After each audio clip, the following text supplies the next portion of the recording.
Los archivos son nuestra principal ventana a la historia. En esos papeles, objetos y testimonios de nuestro pasado, los historiadores buscamos los rastros que nos sirven para entender cuál fue el rol de la provincia de Santa Fe en la construcción de la nación.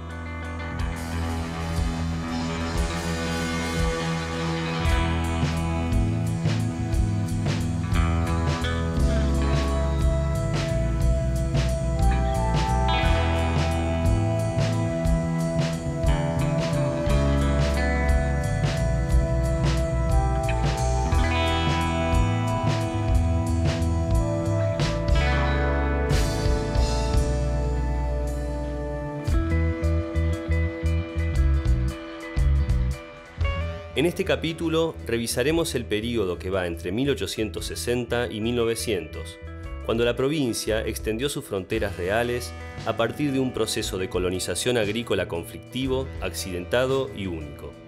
A partir de antiguos reportes de expedicionarios extranjeros, atesorados contratos de colonos inmigrantes, historias orales transmitidas a través de las generaciones de una familia e incluso de los fríos reportes oficiales, podemos reconstruir una época que cambió para siempre el futuro de Santa Fe.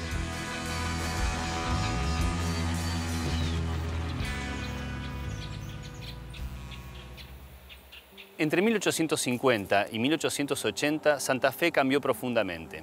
En gran parte, ese cambio se produjo por un crecimiento económico exponencial. Para comprender las razones de esta transformación, revisaremos los testimonios de los protagonistas de ese momento.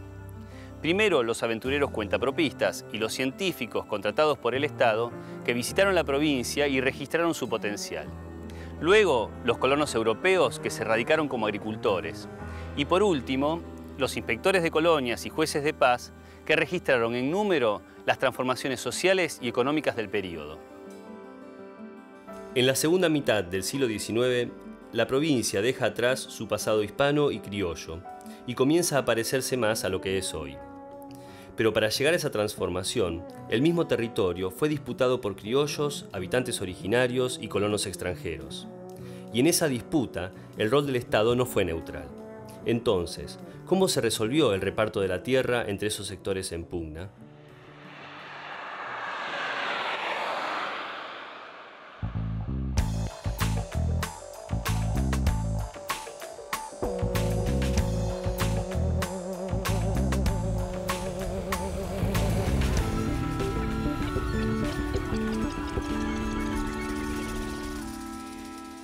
Cuando la indiada, ahora domiciliada en San Javier, se estableció aquí, cultivábase bastante los calchines. En la actualidad el pueblo se compone de unos pocos ranchos, los que se extienden desde el puerto una legua hacia arriba, una o dos casas de azotea de negociantes españoles y una grande y hermosa iglesia que parece enteramente fuera de su lugar, o como si hubiera caído del cielo y colocándose aquí por casualidad. ¿Cómo se desarrolló la expansión territorial de Santa Fe a partir de la segunda mitad del siglo XIX? Bueno, para contestarte esa pregunta uno tiene que pensar qué era Santa Fe.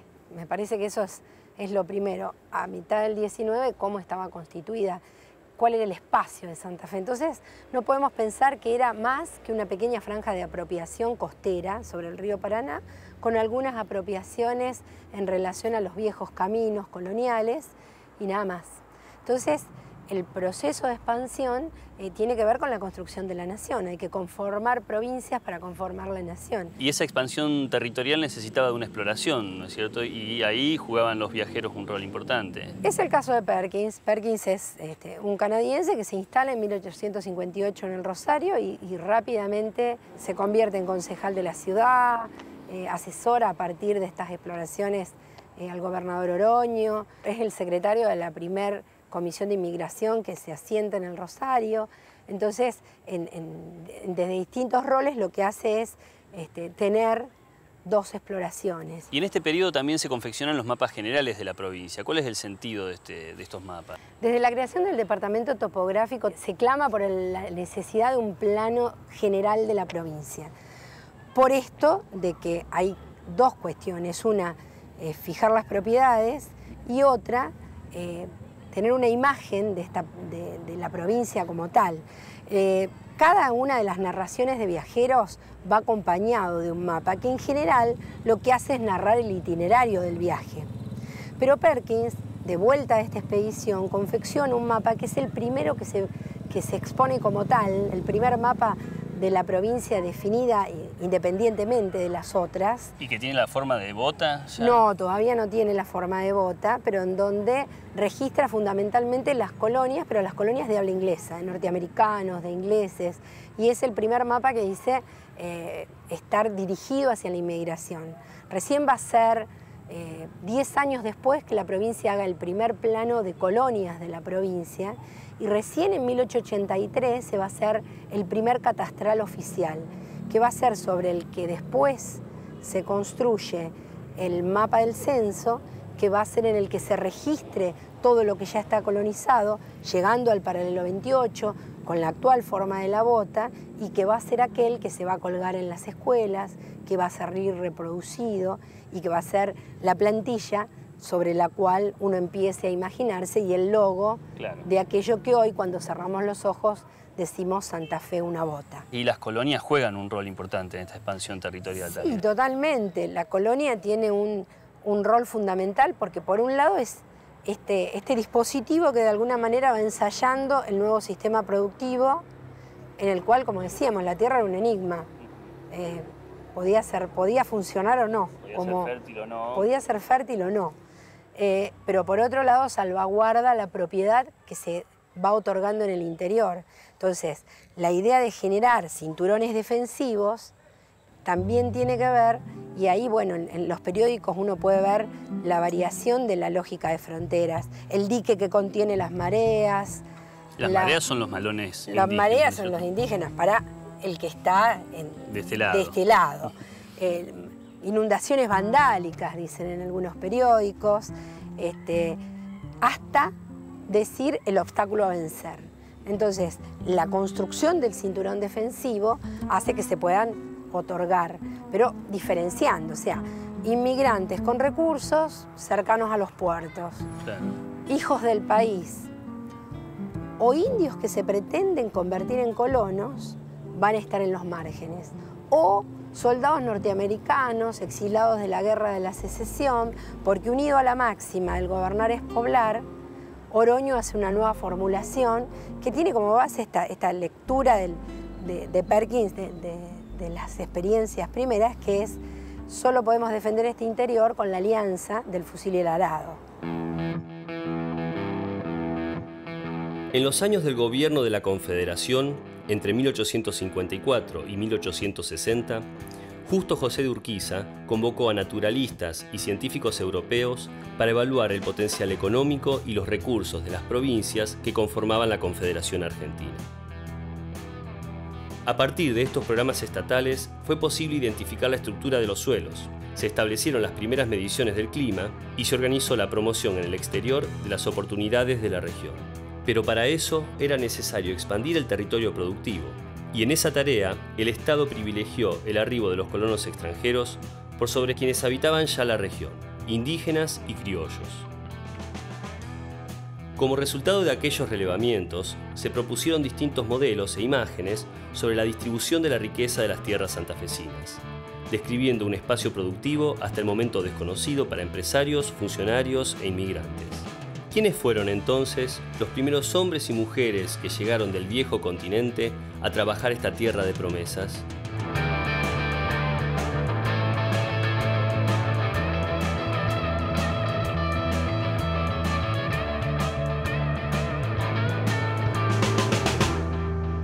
Este es un contrato de colonización original. Fíjate que está fechado en 1859. El contrato es entre una familia de inmigrantes dispuestos a radicarse en la colonia. Evidentemente es una familia porque aparecen 2 adultos, un hombre y una mujer, y 5 jovencitos hasta una criatura de 2 años. Y más adelante establece las condiciones del contrato. Básicamente la empresa colonizadora se compromete a traerlos hasta la colonia, a pagarle los pasajes, a mantenerlos y proveerlos de utensilios y animales para que puedan empezar los trabajos agrícolas. Y la contrapartida para los colonos es entregar, una vez producida la primera cosecha, para la cual tienen un plazo de 2 años, 1/3 de lo cosechado a la empresa colonizadora. En este caso, pasado cierto tiempo, los colonos pueden acceder a la propiedad de la parcela que se les adjudicó, en este caso como arrendamiento, como colonización. ¿Y qué impacto tuvo todo este proceso colonizador acá en la provincia? El rasgo probablemente más saliente sea la transformación económica, porque Santa Fe se transforma de provincia eminentemente ganadera en provincia agrícola ganadera y cada vez toma más auge la agricultura, pero sobre todo porque cambia la estructura social de la provincia, que pasa de ser un lugar eminentemente criollo, habitado por santafesinos y provincianos, a una provincia muy cosmopolita, en donde hay una mezcla de tradiciones culturales, de idiomas, de orígenes nacionales. Entonces el impacto en términos económicos y sociales es importantísimo. Uno puede decir, en 2 generaciones ya uno ve que empieza a cambiar la conformación de la provincia. En otras provincias también se intentó y se implementó, ¿no es cierto?, hasta cierto punto todo este proceso colonizador, pero no tuvo el impacto que tuvo en Santa Fe, ¿no es cierto? ¿Por qué? Santa Fe tomó como política estatal promover la llegada de inmigrantes y usar para esa promoción la gran cantidad de tierras fiscales existentes. Esto hace que numéricamente son un montón las colonias que se fundan en el siglo XIX y primeros años del siglo XX. Y en ese sentido no tiene ningún paralelo en la Argentina. Claro.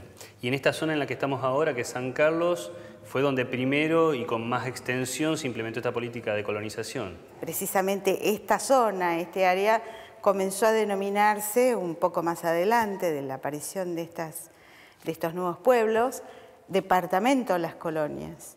Esto es realmente el epicentro. Los índices de extranjeridad ¿en esta zona? De esta zona superan la 3/4 parte de la población en la zona de Colonias.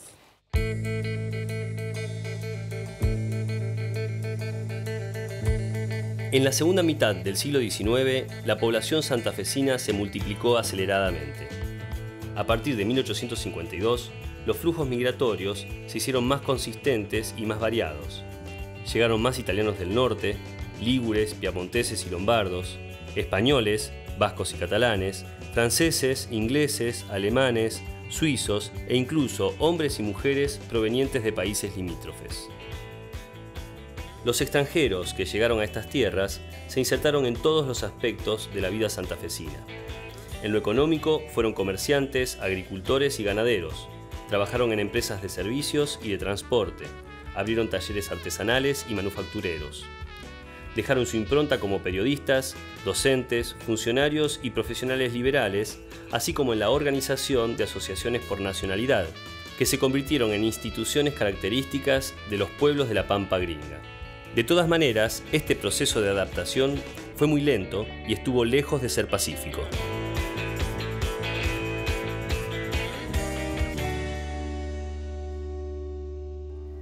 Nos llevó más de 5 años pagar la tierra, y cuando nos dieron el título de propiedad no nos sentimos dueños.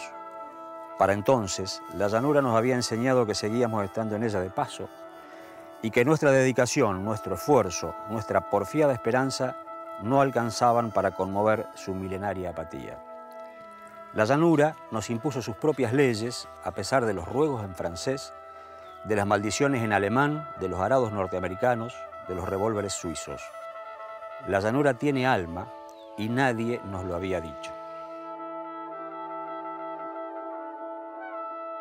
¿Y cómo fue, Rubén, que entraste en contacto con la historia de Jeremías, que fue la que motivó tu novela? Mi familia, en realidad, cuando vino mis antepasados de Europa, se radicaron precisamente en San Carlos, ¿no? Entonces, algún familiar que había quedado allí en una reunión familiar contó esto, que seguramente había escuchado a su vez de sus mayores. Entonces, había parecido un relato interesantísimo, ¿no? Que se hubiera generado ahí una situación conflictiva, digamos, a punto de desatarse una guerra, y después eso había quedado casi olvidado, digamos, hasta que muchos años más tarde, leyendo justamente en esta historia de San Carlos de Schwinn, Sí. encontré ese relato, digamos, pero ya con detalles, y como un hecho histórico, y que además es un hecho histórico importante, ¿no? Porque generó hasta un gran revuelo político, además de la situación tensa que se creó en ese momento, en ese lugar, ¿no? En la colonia de San Carlos. Porque ¿qué fue lo que pasó en la colonia de San Carlos en ese año? En 1869. 1869, o sea, 10 años después de fundada la colonia. De hecho, la colonia se instaló en un lugar donde estaba establecido un escuadrón de lanceros del Sauce, que estaba formado por descendientes de aborígenes del norte de la provincia, avipones y guaycurúes, que habían sido trasladados allí para una reducción, digamos. Y que ahora formaban parte de un cuerpo, digamos, de milicias oficial, digamos, de la provincia, ¿no? Aparentemente allí se guarecían algunos sujetos de mal vivir que atacan a una familia de franceses, de colonos franceses, y matan a toda la familia, salvo a 2 chicos que alcanzan a esconderse. Eso, una familia de San Carlos. una familia de San Carlos, digamos, que estaba de colonos franceses que estaban radicados en San Carlos, de apellido Lefebvre. La colonia, digamos, reacciona de manera violenta, buscando establecer justicia por mano propia, sabiendo o intuyendo que los autores de la masacre estaban protegidos incluso por el cacique Denis en San Jerónimo del Sauce, marchan hacia allí. Después de una discusión, Denis es asesinado, los colonos vuelven y se genera toda una situación muy conflictiva porque suponen a partir de ese hecho que va a haber una reacción, digamos, en búsqueda de vengar por parte de los indios la muerte de su jefe, ¿no? De su cacique. De su cacique, de su conductor. Al día siguiente de todos estos hechos confluyen el ejército, digamos, oficial del Estado, la milicia de la provincia, este escuadrón de lanceros del Sauce, que incluso venían comandados por el hijo del cacique Denis, digamos, y por otro lado, bueno, los colonos, que también estaban armados. Claro. ¿No? También estaban armados. Entonces hay una situación de tensión muy fuerte, que finalmente es bien resuelta, ¿no? Bien resuelta porque se acuerda, digamos, que los indios no van a tomar ningún tipo de acción violenta contra los colonos, que los colonos están dispuestos a entregar a los responsables del asesinato de Denis y que el gobierno provincial, entregar a la justicia provincial, digamos, claro, ¿no? Y que la justicia provincial se va a hacer cargo de buscar a los asesinos de la familia Lefebvre, digamos. Con ese arreglo, las cosas se resuelven más o menos pacíficamente. Pero a todo esto, uno de los sospechosos de haber participado directamente en el asesinato del cacique escapa, digamos. Que es Jeremías. Jeremías Mañén, que es el protagonista de tu libro. protagonista central de la novela, ¿no? Los hechos históricos son estos. Jeremías escapa, efectivamente, hacia el sur, y buscando supuestamente refugiarse en otra colonia suiza que había más al sur. 3 días después es rodeado por una partida a orillas del río Carcarañá, o sea, había recorrido... Es cerca de este punto. Cerca de acá, es muy cerca de donde estamos ahora.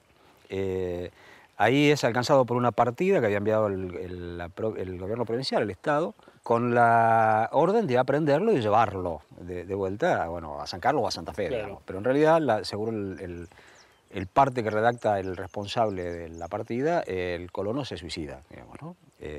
Aunque no se sepa bien qué pasó, exactamente. En la historia oficial dice que, tal cual, que sí, se suicida.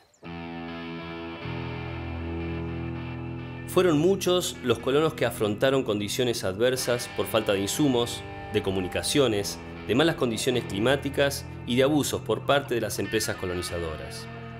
Algunas colonias consiguieron prosperar. Otras, en cambio, ubicadas en parajes alejados, en las inseguras fronteras o en tierras poco aptas, fracasaron al tiempo de comenzar. Las crónicas de la época describen conflictos de los colonos con autoridades políticas porque resistían algunas de sus normas. También hablan de enfrentamientos entre agricultores y ganaderos por el uso de las tierras, entre criollos y extranjeros por cuestiones políticas y sobre todo conflictos religiosos entre minorías protestantes y las mayorías católicas. El Estado decidió entonces que había que ejercer un mayor control sobre esas colonias.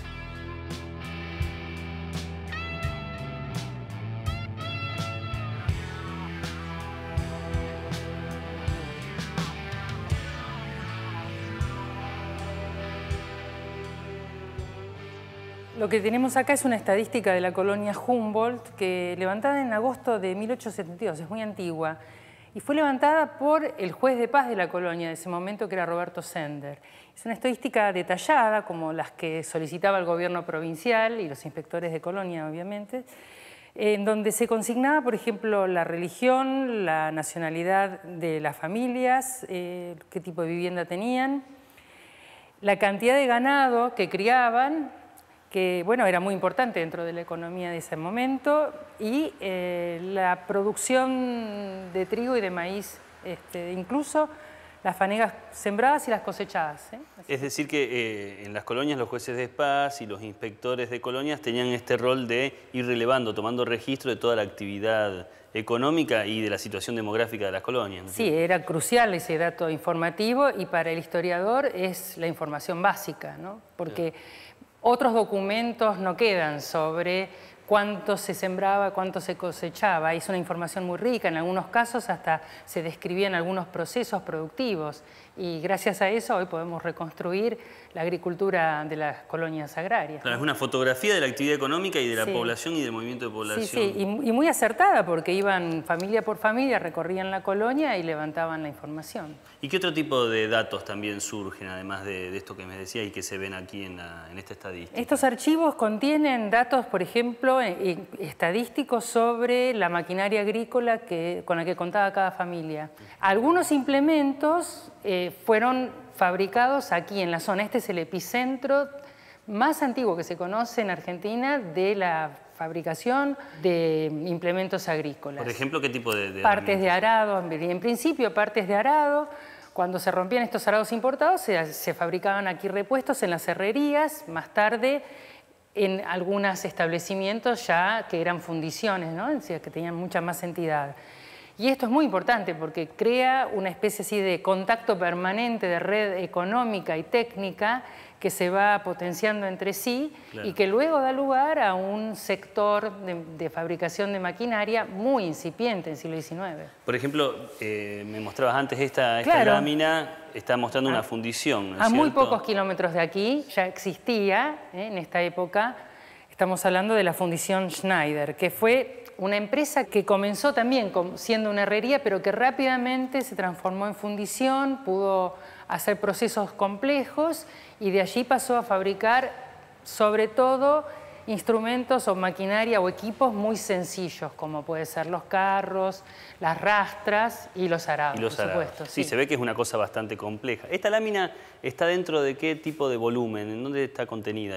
Bueno, este es un libro muy raro, es un volumen prácticamente que existe acá y en algún otro ejemplar en alguna otra biblioteca de Santa Fe, y nada más. Se llama Álbum Santafesino y fue editado en 1890.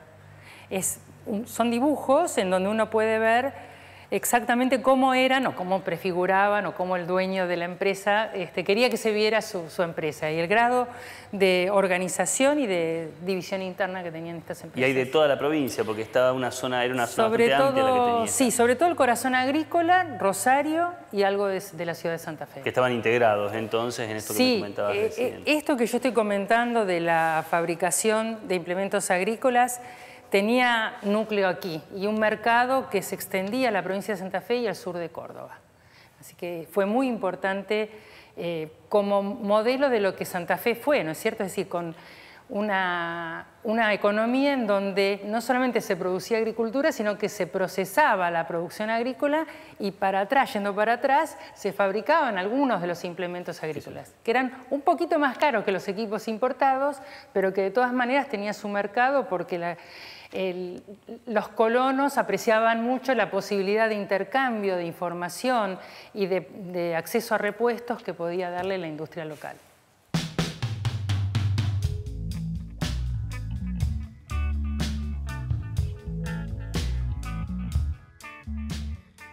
La provincia vivió en la segunda mitad del siglo XIX un crecimiento económico y de población acelerado y desparejo que instaló nuevos problemas.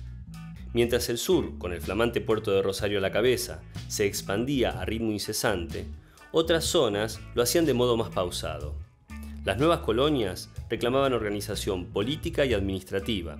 El proceso de traspaso de la tierra fiscal a manos privadas ocasionaba litigios entre los antiguos ocupantes, el Estado y los empresarios colonizadores. Esos cambios modificaron la división política de la provincia. Los 4 departamentos en los que se había dividido Santa Fe desde los tiempos de Estanislao López se fueron subdividiendo y ampliando con el correr de los años, hasta pasar a ser 18 en 1890. Además, entre 1856 y 1900 se sancionaron 5 constituciones provinciales. La primera ajustó la original de 1841 a la Ley de Leyes Nacional, que data de 1853. Y las demás modificaron o perfeccionaron la división de poderes, el funcionamiento legislativo, la división departamental, las condiciones del voto y los votantes y el modo en el que se impartía justicia, consolidando las instituciones democráticas y la organización de la provincia. La primera ola inmigratoria a partir de 1850 produjo una transformación radical. La provincia criolla de raíz colonial, que ocupaba una estrecha franja ribereña, se expandió hacia el sur, el oeste y el norte. Grandes extensiones de tierra se poblaron y se pusieron en producción. En tan solo 50 años, Santa Fe se transformó en una sociedad próspera y diversa. De todas maneras, los conflictos entre las partes en disputa nunca cesaron. La llegada de nuevas ideas, el surgimiento de los trabajadores con identidad de clase, la aparición de grupos que representaban a sectores antes invisibles, con intención de pelear el poder a las tradicionales familias santafesinas, agitaron las aguas en el cambio de siglo. Esas tensiones se vivirían con intensidad en los primeros años del 1900, sobre todo en la gran ciudad que crecía en el sur, el puerto de salida de la riqueza de la región en que se estaba transformando la Villa del Rosario.